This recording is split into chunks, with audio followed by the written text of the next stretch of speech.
मोहम्मद यासीन नालो आहे मुंहिंजो। मां घरों निकितमि 5:40 ते ईअं माना असां थियनि पिया। मां हिते ॿ ॼणा आया, चइनि था पिस्टल रखी गार्ड ॾेई मागे चई पैसा करे खणी रोड न करे आणंदमि कोर्ट।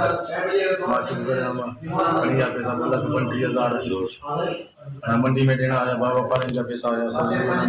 शहदादकोट में ॾोह जा लामारा पुलिस फुरवारी वारदातुनि ते ज़ाब्तो न आंदो। मोटरसाइकिल सवार 2 हथियारबंदनि शहरी दौरान सब्जी मंडी वेंदड़ वापारी खे यरगमाल बणाए हथियारनि जे ज़ोर ते 2,40,000 रुपया फुर करे आसानी सां फरार थिया। मुतासिरनि वापारी ए सेक्शन थाणे ते पहुची फुर वारे वाक़े बाबति पुलिस खे इतलाह ॾिनो।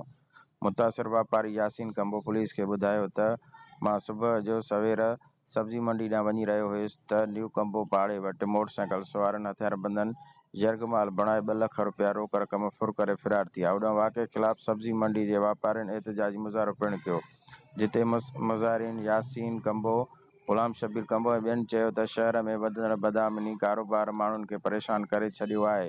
को ॾोह वारदात खां ख़ाली न आहे, पर पुलिस दूरबीनी में बि नज़र न पई अचे, जंहिं मां लॻे थो त पुलिस ॾोहारियुनि सां गॾु आहे। हुननि एसएसपी कंबर शहदादकोट खां मुतालबो कयो त ॾोहनि में ज़ाब्तो आंदो वञे।